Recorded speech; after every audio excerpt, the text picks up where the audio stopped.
vale a pena investir em fundos imobiliários? Quais são os melhores fundos imobiliários para 2026? Você já pensou em viver de aluguéis sem precisar comprar um imóvel físico? Sem ter dor de cabeça com inquilino, contrato e reforma? É exatamente isso que os fundos imobiliários oferecem. E nesse vídeo eu vou te mostrar tudo que o investidor iniciante precisa saber antes de colocar o seu dinheiro nesse tipo de investimento. O que são os fundos imobiliários, como funcionam, quais os tipos, vantagens, riscos, como escolher os melhores fundos e, claro, quais setores e exemplos de fundos imobiliários que podem se destacar em 2026. Lembrando que esse vídeo é de caráter educativo e não é recomendação de investimento. Então fica comigo até o final, porque eu tenho certeza, depois desse vídeo, você vai estar muito mais preparado para investir em fundos imobiliários. Vamos começar pelo básico. O que são os fundos imobiliários? O fundo imobiliário, ou FII, é como se fosse um condomínio de investidores. Várias pessoas colocam dinheiro juntas e esse dinheiro é usado para investir em imóveis ou em papéis ligados ao setor imobiliário. Quando você compra uma cota de um fundo imobiliário, é como se estivesse adquirindo a fração de um grande imóvel. Pode ser um shopping, um prédio comercial, um galpão logístico, e você vai receber mensalmente uma parte da renda desse imóvel, proporcional ao valor investido. Hoje existem alguns tipos de fundos imobiliários. Os de tijolo, por exemplo, que compram imóveis físicos, como shoppings, lajes corporativas, hospitais e galpões. Os de papel, que investem em títulos de crédito imobiliário, como os CRIs e os LCIs. Os híbridos, que misturam tijolo e papel. Os fundos de fundos, que compram cotas de outros fundos imobiliários. Fundos de desenvolvimento, que constroem imóveis para venda. E até fundos de terras agrícolas. Outra característica muito importante é que os fundos imobiliários normalmente pagam dividendos mensais. E para pessoas físicas, por enquanto, os dividendos são isentos de imposto de renda. Ou seja, o investidor recebe todos os meses uma renda passiva, direto na conta e sem se preocupar com impostos. Mas como todo investimento, os fundos imobiliários têm vantagens e riscos. Eu vou te apresentar primeiro as vantagens. A primeira vantagem que eu quero te apresentar é que você pode começar com pouco dinheiro, já que alguns fundos imobiliários possuem suas cotas negociadas a menos de R$ 10. Também é possível ter acesso a imóveis de altíssimo padrão, que talvez sozinho você não conseguiria comprar. Você recebe renda mensal, geralmente bem estável, e tem liquidez, porque pode vender suas cotas na bolsa a qualquer momento. Agora eu vou te apresentar alguns riscos ou pontos de atenção que todo investidor de fundos imobiliários precisa acompanhar. Se você investe em um fundo imobiliário que possui 10 imóveis alugados, se um imóvel fica vazio, o fundo pode ter uma queda na distribuição de dividendos. A cota também pode se desvalorizar na bolsa. Nos fundos de papel existe o risco de crédito, se quem tomou o empréstimo não pagar. E claro, uma gestão ruim pode atrapalhar muito os resultados. Agora que você já sabe o que são os fundos imobiliários e quais são as vantagens e os riscos, vamos falar do mais importante: como escolher um bom fundo. O primeiro passo é entender o segmento. Você pretende investir em fundos imobiliários que têm imóveis físicos e geram renda a partir do aluguel desses imóveis? Ou em empresas do setor imobiliário? Cada um tem suas particularidades e podem se comportar de forma diferente em cada momento da economia. Depois, olhar o histórico dos dividendos. Um bom fundo é aquele que paga de forma consistente e não apenas um dividendo alto em um mês específico. Outro ponto fundamental é a vacância, ou seja, a taxa de imóveis ocupados. Quanto mais imóveis alugados, melhor para o investidor. Para fundos de tijolo, é essencial analisar a localização e a qualidade dos imóveis. Não adianta ter um prédio bonito numa região sem demanda. Como não dá para visitar todos os imóveis de um fundo imobiliário, analisar o histórico de vacância pode nos dar um bom panorama da situação. Além disso, sempre olhe para a liquidez do fundo, se ele tem um bom volume de negociação. Isso evita que você fique preso em uma cota sem conseguir vender. Um indicador bastante analisado por quem investe em fundos imobiliários é o P sobre VP, que mostra se a cota está cara ou barata, de acordo com o seu valor patrimonial. E por último, nunca deixe de considerar o cenário macroeconômico. Taxa de juros e inflação impactam diretamente os fundos imobiliários. E já que falamos de macroeconomia, vamos olhar para o cenário até 2026. O Brasil está em um ciclo de redução de juros e isso é excelente para os fundos imobiliários. Quando a Selic cai, os investidores buscam ativos mais rentáveis e os fundos imobiliários se tornam mais atrativos. Com a inflação controlada, os fundos de papel tendem a se estabilizar, mantendo rendimentos interessantes. Ou seja, para 2026, o cenário geral é interessante, com destaque para segmentos que se beneficiam de crescimento econômico, como logístico e shoppings. E quais setores têm maior potencial até 2026? O setor de galpões logísticos, impulsionado pelo e-commerce, deve continuar crescendo.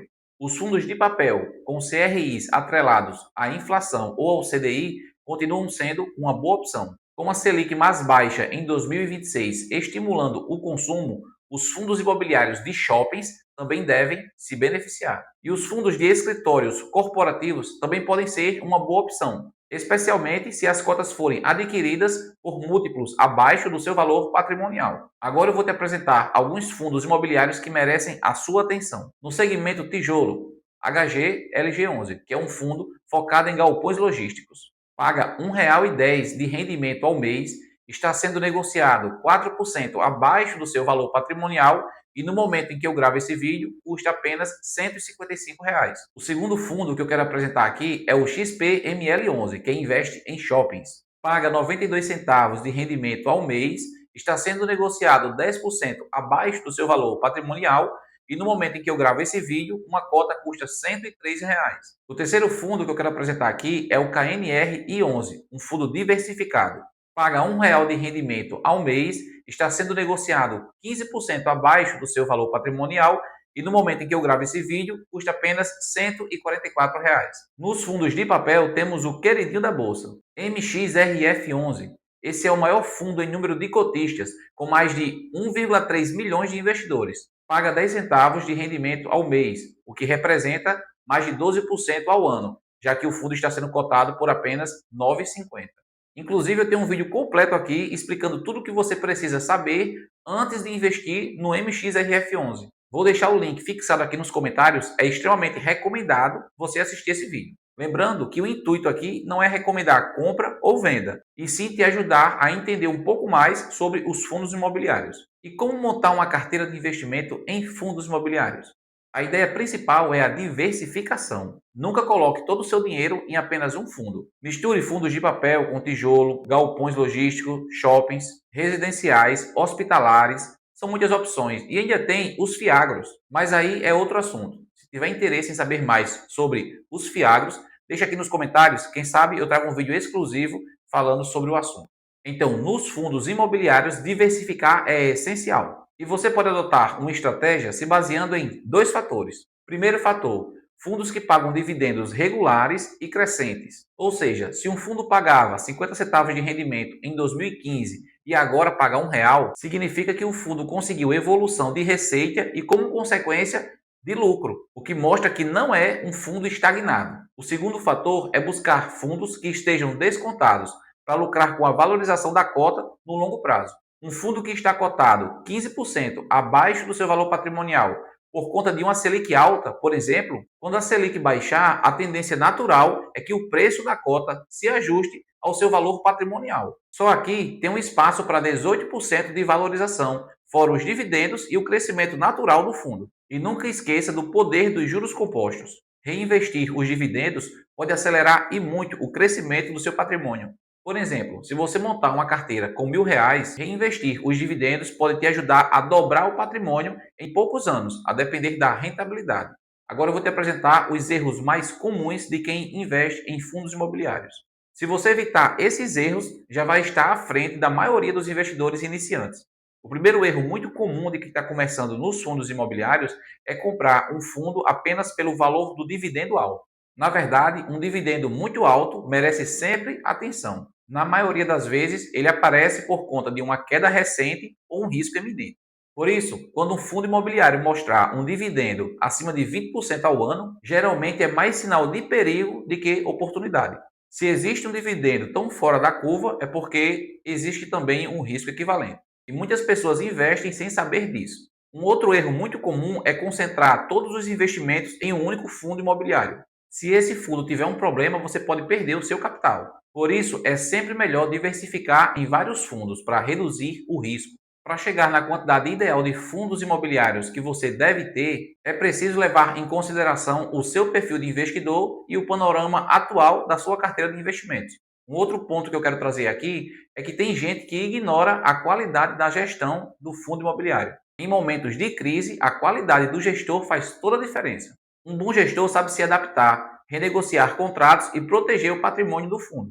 Uma coisa também que é muito comum de quem está iniciando é se desesperar e vender com a primeira queda. Como renda variável, o fundo imobiliário vai variar, isso é um fato. Então, se você comprar uma cota de fundo imobiliário por R$ 10, ele tanto pode subir para 11 como cair para 9. E isso é totalmente natural. Para finalizar, os fundos imobiliários são uma ótima maneira de gerar renda passiva e diversificar a sua carteira. 2026 promete ser um ano positivo para o setor, especialmente se o cenário de queda de juros se confirmar. Mas lembre-se, esse vídeo não é recomendação de investimento, e sim um guia para você estudar, analisar e tomar as suas próprias conclusões. Agora eu quero saber, qual fundo imobiliário você já tem ou pretende investir até 2026? Deixe aqui nos comentários, porque a sua experiência pode ajudar muita gente. Não esquece de se inscrever no canal, deixar o like e ativa o sininho para não perder os próximos conteúdos. Eu vou deixar aqui na tela dois vídeos sobre investimentos, um sobre o MXRF11 e o outro sobre qual a função de cada ativo dentro de uma carteira de investimentos. Recomendo que você assista. Fica com Deus e até a próxima.